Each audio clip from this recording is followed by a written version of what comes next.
everyone, it's Bethany. Welcome back to my channel. In this video, I am going to be doing my very first sublimation project, and I am just giddy about it because I have been wanting to tiptoe into sublimation for quite a while now, and I'm finally going to start my first project.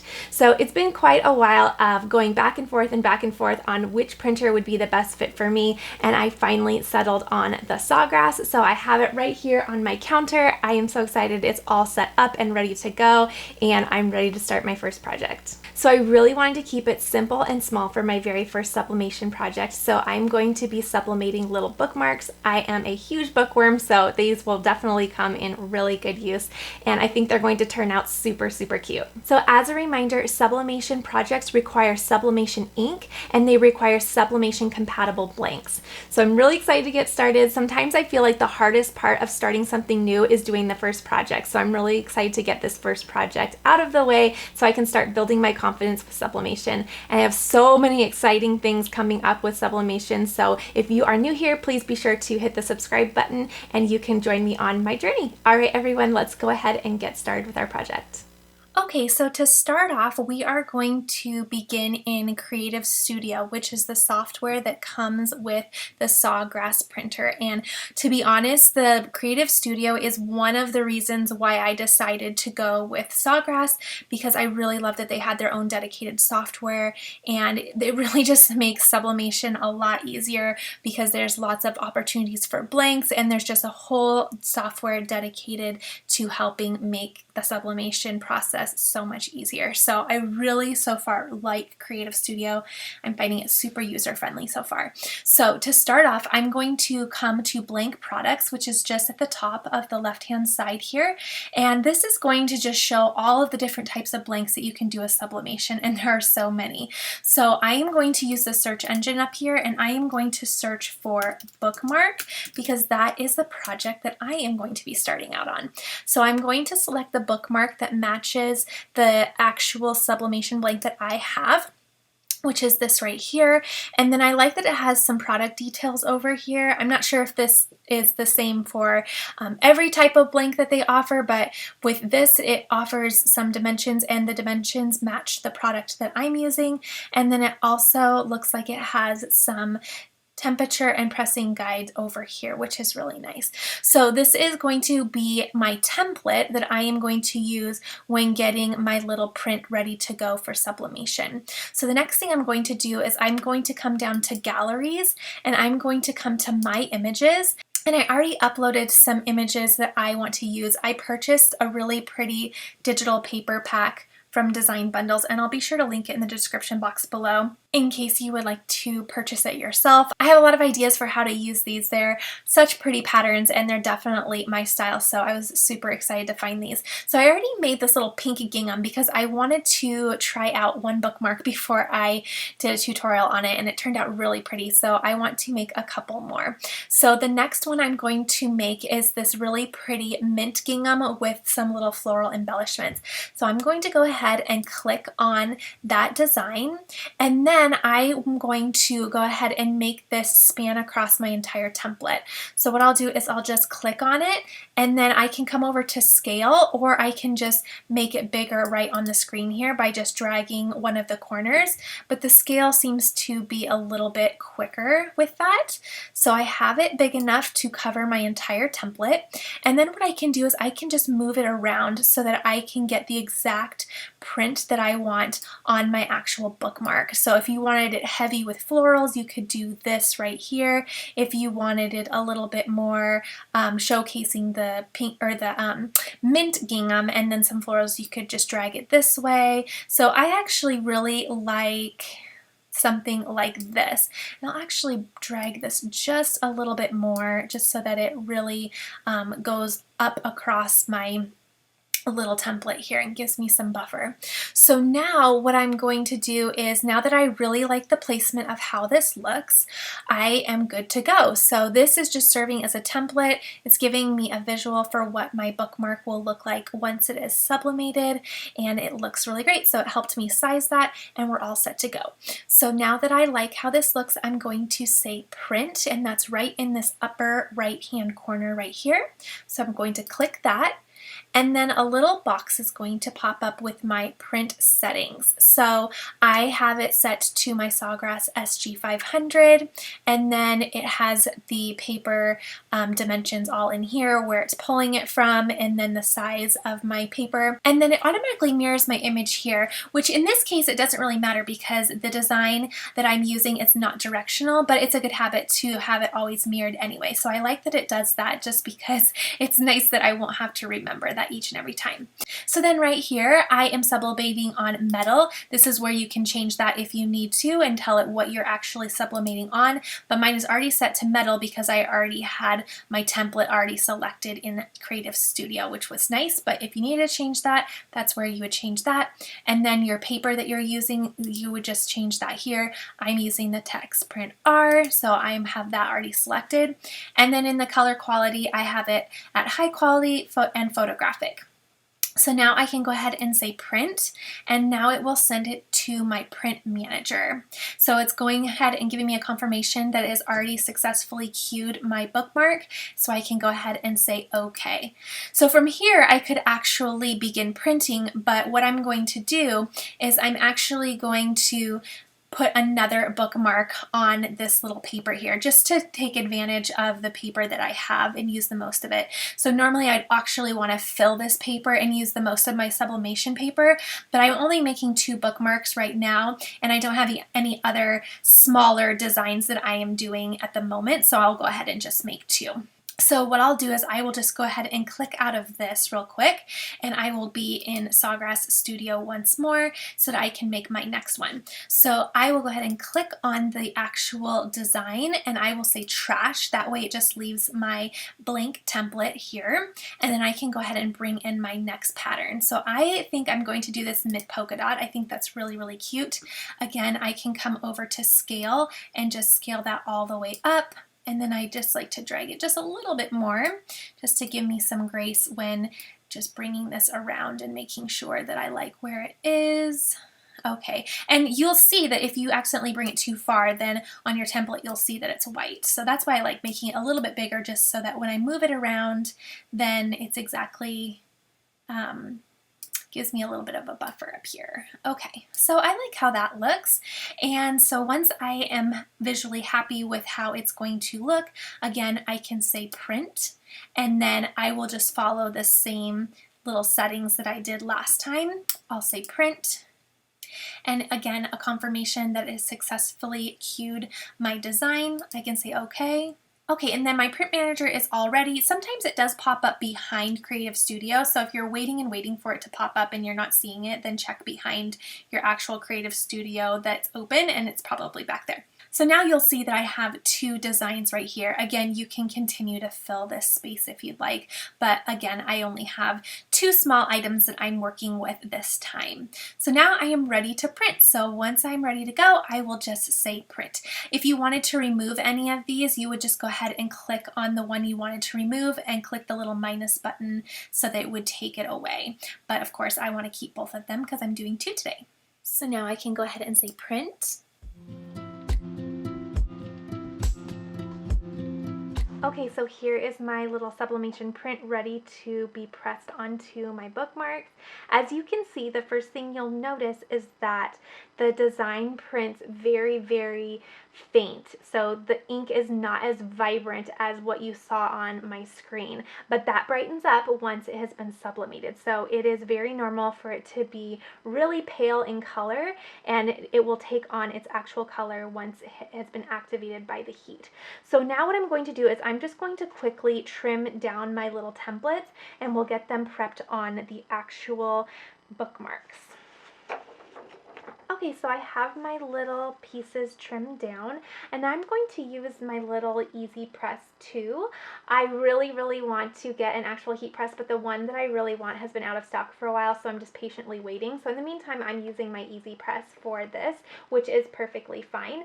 So I am going to preheat it to 400 degrees, and I am actually going to do about 60 seconds for this.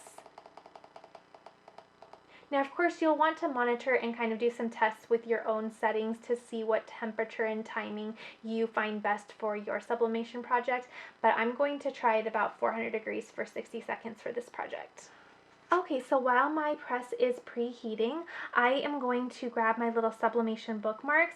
These are specifically made for sublimation. I'll be sure to link them in the description box below this video, as well as all the other materials that I use, and of course the little designs that I'm using. But you want to make sure they're sublimation blanks because they are specially coded for sublimation. So I'm going to get these all ready to go. The first thing I'm going to do is just make sure they are lint free. So I'm just going to take a lint free cloth and make sure they're nice and clean. So I have a little lint-free cloth that I'm just going to use, and I'll just make sure that there's no lint or anything else on the surface of the blank. And my little Easy Press has beeped telling me it is preheated, so that's wonderful. Okay, so these are good to go. Now what I'm going to do is I am going to put them face down. So you're going to sublimate, there's two sides. You're going to sublimate on the white side. So I'm going to place the white side down on the actual print. So you want your design and the white side, or the side you sublimate on, to meet up together. Okay, so I have those face down, and then I'm making sure that all of the design is on my blank so that I don't get any white areas, which is good, and it gives you some little bleed lines on there when you're using that template, so that's wonderful. And then once I have it placed where I would like it, I'm going to take some heat resistant tape. It's important that if you are using any tape to secure your blank and your paper, that it's heat resistant. So this is just the Cricut heat resistant tape. And I'm just going to place some tape on either side just so that it doesn't move around and ghost or smudge while I'm pressing. So it's really secure on there, so that looks really good. I'll do the same. So again, the white side, which is the side I'm going to sublimate on, I see a little bit of lint there. Okay, so the white side that I'm going to sublimate on is going to go face down onto the actual design. I'm going to center that exactly where I want it, and again I have a lot of buffer around. Okay, and then I will take some heat resistant tape and I will really secure that together. So I'll just place one on either side and we will be ready to go. Okay, so I'll show you really quickly. This is the final product of the one I made right before this, just to get a little practice in. I love how this turned out. It's so cute. It's so me too, so I am absolutely in love with this. I can't wait for the other two as well. I am a huge reader, so when I saw that there were sublimation blanks that were bookmarks, this was definitely my first project for sublimation. I instantly knew I had to try this first. And I really like the idea of bookmarks first because it's a nice small project to get your feet wet on. So I thought this was really, at least for me, it was a really nice first project because it was just simple and small. Okay, so let's go ahead and get this all ready. So I'm going to grab some cardstock and some butcher paper to get everything ready before we press. Okay, so I like to remove my little craft mat from underneath my heat press mat when I'm doing any type of pressing, just to be safe. And what I'm going to do next is I'm going to pick up my little bookmarks and I'm going to place a piece of cardstock just on the top of my heat press mat, just to be safe. I'm still very new at sublimation, so I just want to make sure that I have enough barrier so that if I have anything that bleeds through or anything, any ink that comes off, that it goes onto the cardstock and not my cute little polka dot press mat that I really like. Okay, so then the next thing I'm going to do is take my butcher paper. I have a nice long piece of butcher paper and I'm just going to fold that in half. So I have one half on the top and one half on the bottom. So I'm going to open that up. See, I have one on the top and one on the bottom.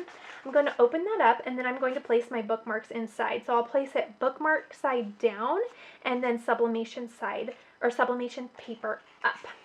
So I'll place those two next to one another. I think I can do two at a time here. That should be just fine. Okay, so I'll place those relatively close together. And then I'm going to, again, I have my heat press mat, then I have a piece of cardstock, then I have a piece of butcher paper, then I have my actual sublimation blank with my sublimation paper on top, and then I'm going to fold that other piece of butcher paper down so I have another barrier there. Okay, we're all set to go. So now what I'm going to do is I'm going to take my Easy Press 2 and I'm going to place it right on top. Okay, And then it says medium pressure, so I'll try just putting a little pressure on there. And again, I'm doing 400 degrees for 60 seconds, and I am not going to move this at all. So I'm keeping this very, very still so that there's no shifting. That way it doesn't disrupt the ink while it's being pressed. So a funny story is that I bought my sublimation printer, and then we decided to go camping over the weekend. So I had it all set up, and then we left, and so the whole time I was camping, of course I was having a wonderful time, but I was so antsy to get back here to try this out because I've just been so excited about it. It was a new toy, and I'm really excited for all the projects that I'm going to be filming for you guys, so I hope you're enjoying these. I'm still going to be doing a lot of Cricut stuff, but I really, really want to get into sublimation, so this is exciting. Okay, now they're going to be very, very hot once we are done pressing, so we're going to be very, very careful and be patient and wait. So that's done, so I'm going to bring this straight up, and then I'm going to place this on the side. You'll see there's a little bit of yellow discoloration there, and that is just fine. Okay, so I am just going to let these cool. They're very hot, so I'm not even going to touch them or anything. We're just going to be patient, let them cool, because we don't want to burn our little fingers. Okay, so I really want to see what they look like, so I'm going to be really, really careful. And I'm going to use some tweezers as well, but when you pull back, you want to pull back really, really quickly. Look at the first one. So pretty. Okay, so you'll see on the side here that it took a lot of the ink. So again, this is the outline where it wasn't meeting the blank because it gave us a lot of buffer area, so that's wonderful. Very nice. And then you'll see below also that there was some ink that got onto this mat, which is perfect because that is exactly why we put a protective barrier down. So this is why you want to make sure you have a little sheet on so it doesn't get on your actual mat. Okay, so now we will do the next one. I'm so excited. These are so cute. And next, oh my goodness, look how cute these are. I'm going to take the tape off, and then we will see all three of them all together. I am in love. These are so cute. Okay, I am going to have to sublimate all the things now. So I'm just taking the tape off. How cute are these? Oh my word. I'm in love. Now, of course, in Creative Studio, you can also add text to these as well. I wanted to keep my first little design and experience with sublimation pretty simple, just to not overwhelm myself, but of course we're going to get more and more into all of that in the future. But oh my gosh, these turned out so, so cute. I love them. So again, on the butcher paper, there was some residue left over where the ink bled through, so that's wonderful that we had that down. That's why you want to have that there. And then looks like there was actually no ink, well, maybe just a little bit, just a tiny bit right here. I can see a little bit of the pink from the roses right there, but good thing we have that down as well. So very good with our protective layers. I'm proud of that.